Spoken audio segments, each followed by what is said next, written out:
Tutorial চ্যানেলে সবাইকে স্বাগত। আমার আজকের বিষয় দশম শ্রেণীর ভৌতবিজ্ঞানের হাইড্রোজেন সালফাইড গ্যাস। এই গ্যাসের প্রস্তুতি, ভৌত ধর্ম এবং রাসায়নিক বিক্রিয়া সম্পর্কে আজকে আমি আলোচনা করব। তাহলে চলো শুরু করি। তাহলে শুরু করছি হাইড্রোজেন সালফাইড, যার সংকেত কি H2S। তো এই হাইড্রোজেন সালফাইড কোথায় পাওয়া যায়, উৎস কোথায় পাওয়া যায় না, আগ্নেয়গিরি নিঃসৃত গ্যাস, উষ্ণ প্রস্রবণের জল, সালফারযুক্ত জৈব পদার্থ যেগুলো কি ডিম, মাছ, এগুলোর পচনে এই গ্যাসটি সৃষ্টি হয়। অর্থাৎ কি না, দেখো আমরা জানি যে বিভিন্ন ধরনের যে আকরিকগুলো যেগুলো পাওয়া যায় প্রকৃতিতে, সেই আকরিক মানে যেখানে আগ্নেয়গিরি, যেখানে ওই আকরিকগুলো থাকার সম্ভাবনা বেশি, তো সেই আকরিকের মধ্যে আমরা কি জানি যে সালফার একটা অন্যতম উপাদান। তাহলে সেই জন্য আকরিকগুলোর যেখানে থাকে সেই আগ্নেয়গিরি বা উষ্ণ প্রস্রবণ, সেই সব জায়গা থেকে কিন্তু এই গ্যাসটি পাওয়ার সম্ভাবনা বেশি। এছাড়া আমরা জানি যে এই গ্যাসের একটি বিশেষ যে গন্ধ, সেটি কি পচা ডিমের মতো গন্ধ। অর্থাৎ কি না, এই ডিম, মাছ যেগুলোতে সালফার থাকে, সেই সব যে পদার্থ সেগুলোর পচনের ফলে এই হাইড্রোজেন সালফাইড গ্যাসটি উৎপন্ন হয়। তাহলে আমরা জানলাম যে এর উৎস কোথায়। এরপর আমরা জেনে নেব যে পরীক্ষাগারে এই গ্যাসটিকে কিভাবে প্রস্তুত করা যায়। তো এই গ্যাসের যে রাসায়নিক পদার্থ যেগুলো দরকার হয় সেগুলো কি ফেরাস সালফাইড FeS, যার সংকেত, আরেকটা কি লঘু সালফিউরিক অ্যাসিড। অবশ্যই শুধু সালফিউরিক অ্যাসিড বললে হবে না, কি বলতে হবে, লঘু সালফিউরিক অ্যাসিড। তো এই প্রস্তুতির নীতি কি না, সাধারণ উষ্ণতায় ফেরাস সালফাইডের সঙ্গে লঘু সালফিউরিক অ্যাসিডের বিক্রিয়ায় H2S প্রস্তুত করা হয়। আর শর্ত কি, এখানে কিন্তু কোনো উত্তাপ বাইরে থেকে লাগে না। সাধারণ যে উষ্ণতা, সেই সাধারণ উষ্ণতাতেই ফেরাস সালফাইডের সঙ্গে লঘু সালফিউরিক অ্যাসিডের বিক্রিয়ায় H2S প্রস্তুত করা হয়। সমীকরণ কি হবে? সমীকরণ হবে কি ferrous sulphide FeS plus H2SO4, যার পাশে অবশ্যই কি লিখতে হবে, লঘু। সেখান থেকে আমরা কি পাবো, ferrous sulphate plus H2S gas.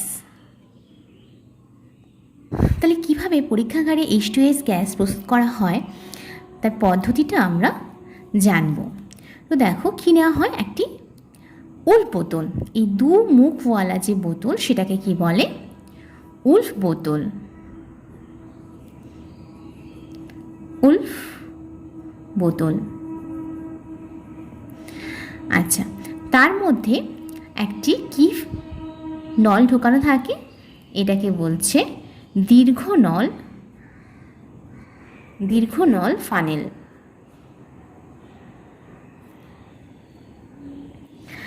আর এর মধ্যে কি নেওয়া হয়, FeS ফেরাস সালফাইড। আর এই দীর্ঘনল ফানেলের মধ্য দিয়ে এখানে কি প্রবেশ করানো হয়, লঘু H2SO4। তাহলে কি করা হয়, যে একটি উল্ফ বোতলে কিছু পরিমাণ ফেরাস সালফাইডের টুকরো নেওয়া হয়। এরপর এই দীর্ঘনল ফানেলের সাহায্যে কি হয়, লঘু H2SO4 যোগ করা হয়। এই লঘু H2SO4 কীরকম হয়, 1:1। আচ্ছা, এটার আরেকটা যে মুখ, সেই মুখে কি আছে, একটা নির্গম নল লাগানো আছে। যে নির্গম নলটি আরেকটি খালি গ্যাস জারের তলদেশ পর্যন্ত প্রবেশ করানো থাকে। তাহলে প্রথমে আমরা কি করছি, তাহলে প্রথমে উল্ফ বোতলে আমরা ফেরাস সালফাইডের টুকরো নিয়ে নিচ্ছি। তারপর কি করছি, দীর্ঘনল ফানেলের মধ্য দিয়ে লঘু H2SO4 ধীরে ধীরে যোগ করা হয়। এরপর এই ফেরাস সালফাইড অ্যাসিডের সংস্পর্শে আসা মাত্রই কী হবে, বিক্রিয়া শুরু হবে। এই যে বিক্রিয়া শুরু হবে এবং কি তৈরি হবে, H2S। এই H2S যখন উৎপন্ন হবে তখন সেটা কি হবে, এই নির্গম নল যেটা সমকোণে বাঁকানো একটা নির্গম নল, সেই সমকোণে বাঁকানো নির্গম নল দিয়ে কি হবে, H2S ধীরে ধীরে বেরিয়ে আসবে এবং এই যে ফাঁকা গ্যাস জার, সেই ফাঁকা গ্যাস জারে কীভাবে সংগৃহীত হবে না বায়ুর ঊর্ধ্ব অপসারণ দ্বারা। যেহেতু এটা বায়ুর চেয়ে ভারী, সেজন্য বায়ু কী হবে, উপরে চলে যাবে, আর H2S কী হবে, এইভাবে H2S যাবে এবং H2S এর গ্যাস জারের মধ্যে সংগ্রহ হবে। আচ্ছা, তো এই গ্যাসটি যে H2S সেটা কিভাবে শনাক্ত করা হয়? তো এটার মুখে যদি লেড অ্যাসিডের দ্রবণে সিক্ত কাগজ ধরা হয় এবং দেখা যায় যদি কাগজটি কালো হয়ে যায়, তাহলে বোঝা যাবে কি যে এই যে গ্যাসটি সেটি H2S দ্বারা পূর্ণ হয়েছে। তাহলে সংগ্রহ আমরা কিভাবে করলাম?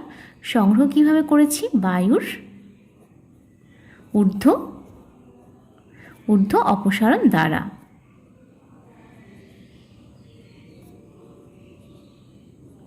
আচ্ছা, তো দেখো এই যে লঘু H2SO4 এর মধ্যে তো জল আছেই, বোঝাই যাচ্ছে 1:1, মানে যতটা সালফিউরিক অ্যাসিড ঠিক তত পরিমাণে কী আছে, জল আছে। তো এই H2S এর সঙ্গে কিছু পরিমাণ জলীয় বাষ্পও যায়। তো সেই জলীয় বাষ্পকে কীভাবে আলাদা করা হয়, কীভাবে H2Sকে শুষ্ককরণ করা হয়? এখানে P2O5 এর মধ্য দিয়ে চালনা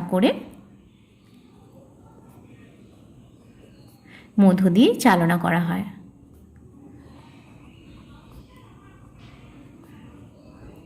আচ্ছা, কেন গাঢ় H2SO4 ব্যবহার করা হয় না? কারণ H2S যেটা সেটা কি নিজে একটা আম্লিক গ্যাস, আর P2O5ও আম্লিক অক্সাইড, তাই অ্যাসিড যেহেতু বিক্রিয়া করবে না, সেই জন্য P2O5 এর মধ্য দিয়ে চালনা করা হয়। তো আরেকটা যে নিরোধক সেটা কি গাঢ় H2SO4, এটা কেন ব্যবহার করা হয় না? ব্যবহার করা? কারণ এটা যেমন তীব্র নিরোধক, তেমনি এটা একটি তীব্র জারক অ্যাসিড।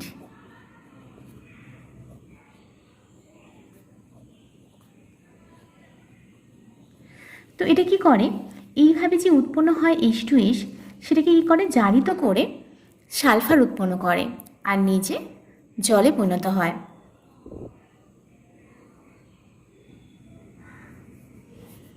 তাহলে কিভাবে জারিত করছে?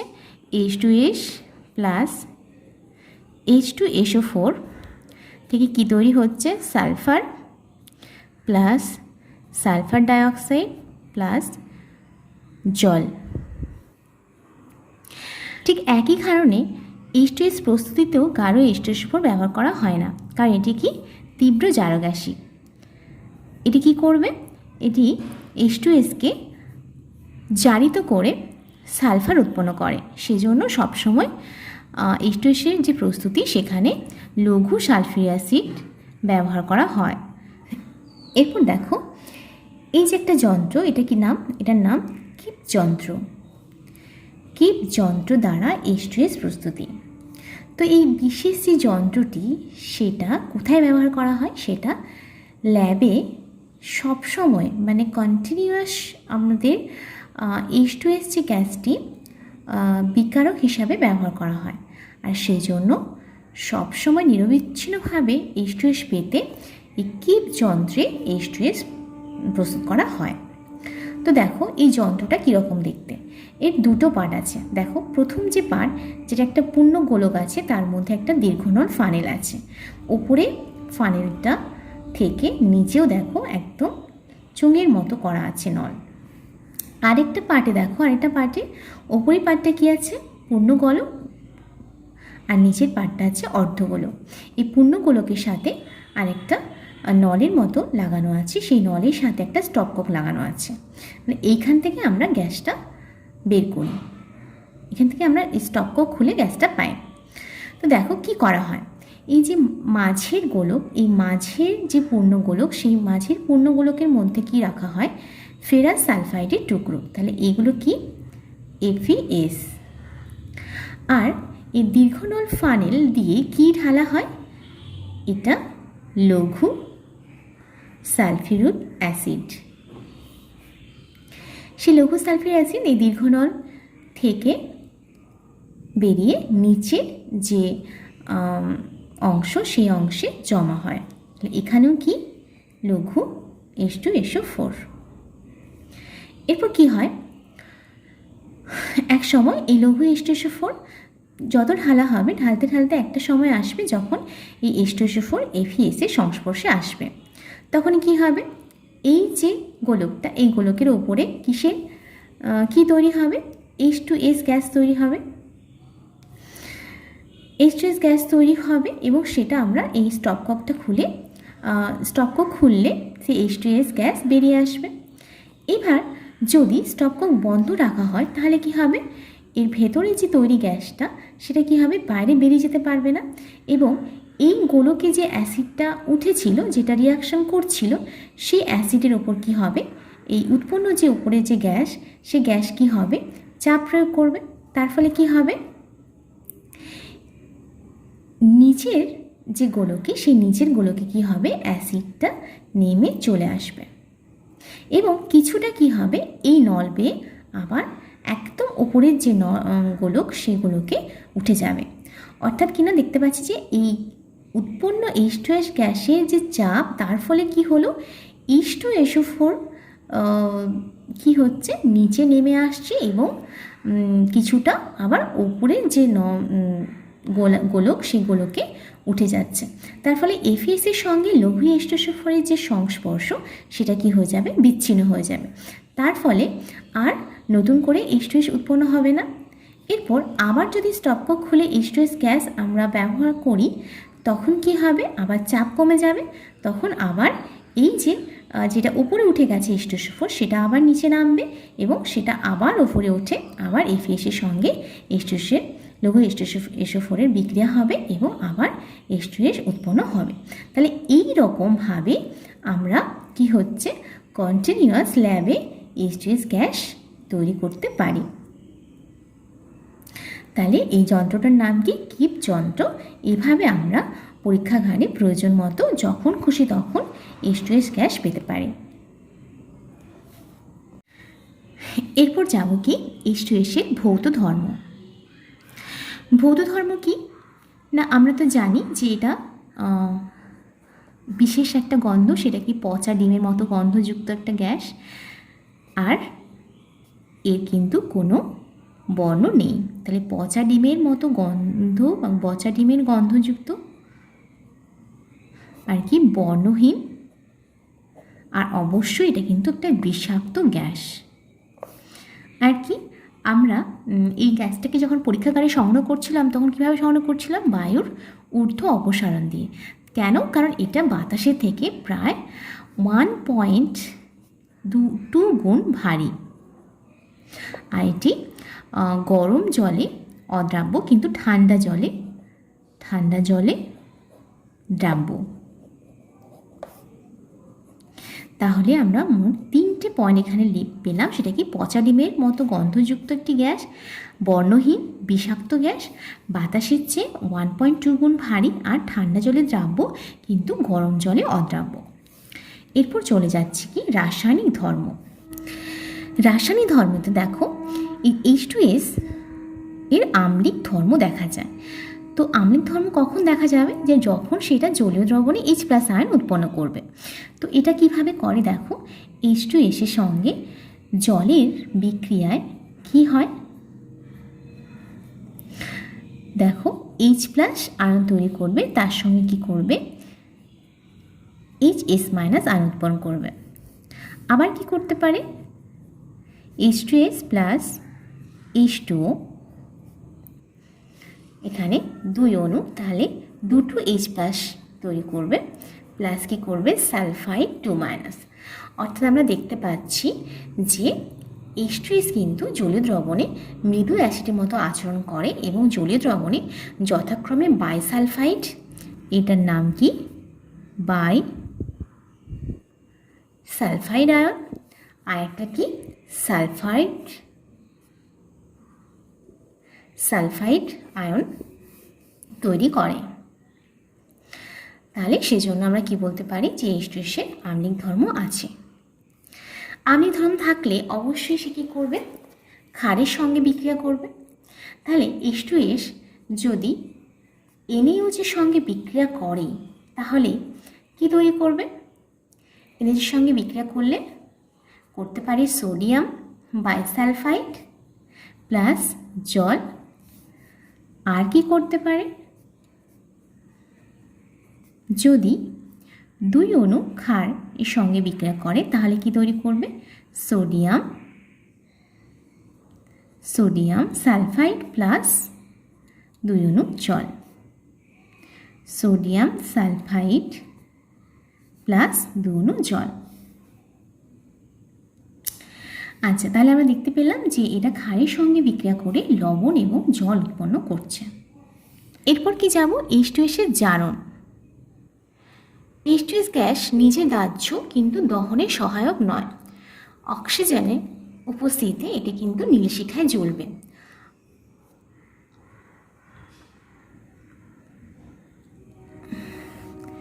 তো যদি এরকম হয় যে অক্সিজেন কম থাকে তখন সেক্ষেত্রে কি হবে? সেক্ষেত্রে এর দহন অক্সিজেনের উপস্থিতিতে কীরকম হবে? হয়ে কি তৈরি হবে? সালফারের গুঁড়ো উৎপন্ন হবে। যদি অক্সিজেন কম থাকে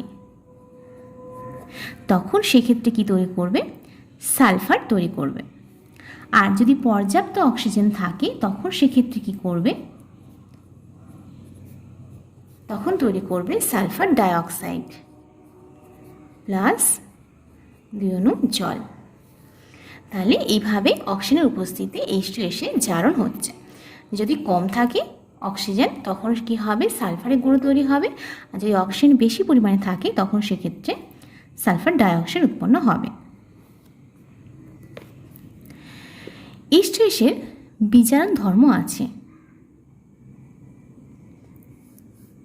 তো কি করে? যদি অ্যাসিডযুক্ত পটাশিয়াম ডাইক্রোমেটের কমলা বর্ণের দ্রবণের মধ্য দিয়ে H2S চালনা করা হয় তাহলে ডাইক্রোমেটকে বিজারিত করে কি করে? সবুজ বর্ণের ক্রমিক লবণে পরিণত করে। তো K2Cr2O7 এটা হচ্ছে কি পটাশিয়াম ডাইক্রোমেট, যেটার বর্ণ কি? কমলা। তো সেটা যদি অ্যাসিড যুক্ত হয়, তার মধ্যে যদি অ্যাসিড থাকে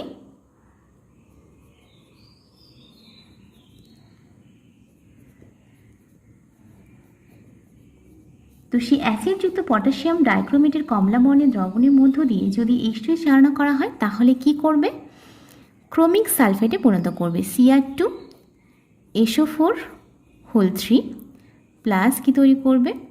প্লাস তৈরি করবে K2SO4 প্লাস সালফার তৈরি করবে প্লাস জল তৈরি করবে। সালফেট যেটা তৈরি হলো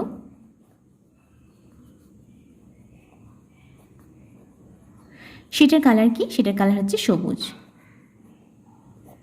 অর্থাৎ কি না আমরা দেখতে পাচ্ছি যে কমলা বর্ণের যে দ্রবণ সেটা কি বর্ণে পরিণত হলো? সবুজ বর্ণে পরিণত হলো। তাহলে কমলা বর্ণের পটাশিয়াম ডাইক্রোমেট যদি অ্যাসিডযুক্ত দ্রবণ হয় তখন সেক্ষেত্রে যদি সেই দ্রবণের মধ্য দিয়ে আমরা হাইড্রোজেন সালফাইড গ্যাস চালনা করি তাহলে কি তৈরি হবে? সবুজ বর্ণের ক্রমিক সালফেট উৎপন্ন হবে।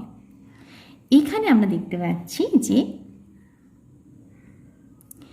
পটাশিয়াম ক্রোমেট কি হচ্ছে?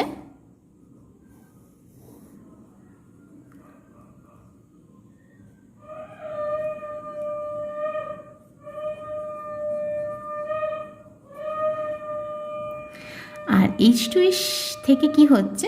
সালফার হচ্ছে। তো তাহলে কি হবে?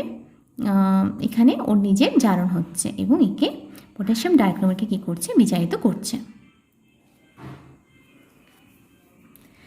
এরপর কি আসবো? ধাতব লবণের সঙ্গে বিক্রিয়া।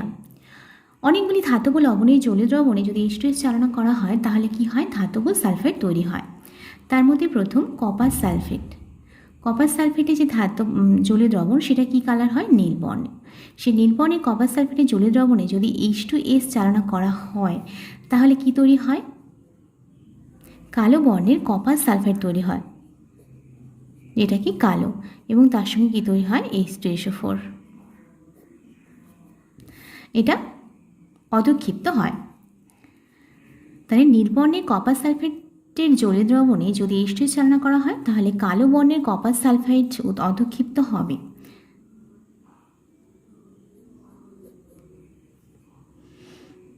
2 নম্বর কি, লিড নাইট্রেট।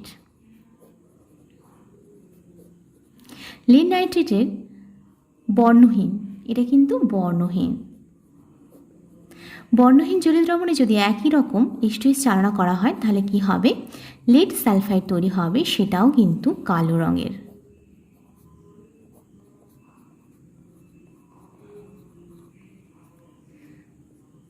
তিন নম্বর, যদি silver nitrate AgNO3, silver nitrate, এই অ্যাসিড মিশ্রিত সিলভার নাইট্রেট দ্রবণেও যদি আমরা একই রকম H2S চালনা করি তাহলে কি তৈরি হবে, Ag2S সিলভার সালফাইড, যেটাও কি রঙের, যেটাও কালো রঙের, তার সঙ্গে অ্যাসিড তৈরি হবে। তাহলে আমরা দেখতে পাচ্ছি যে প্রায় সমস্ত যে ধাতব সালফাইডগুলো তৈরি হচ্ছে সবগুলোই কিন্তু কালো রঙের। তাহলে H2S কী করছে, সমস্ত যে ধাতুগুলো সেগুলোর সালফাইড রূপে ধাতুগুলোকে অধক্ষিপ্ত করছে।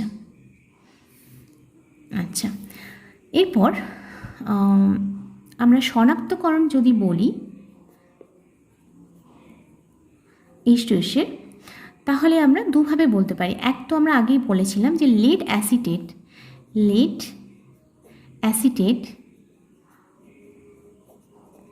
এই লেড অ্যাসিটেট দ্রবণে যদি কোনো ফিল্টার কাগজকে আমি ভিজিয়ে নিই এবং সেই কাগজটাকে যদি H2S গ্যাসের মুখের কাছে ধরা হয়, মানে H2S বেরোচ্ছে সেই জায়গাতে যদি ধরা হয় তাহলে সেটাকে কিসে পরিণত করবে, এই একই লিড সালফাইড, যার ফলে কি হয়ে যাবে, ওটা কালো বর্ণে পরিণত হবে। আরেকটা কি, সোডিয়াম নাইট্রোপ্রোসাইড,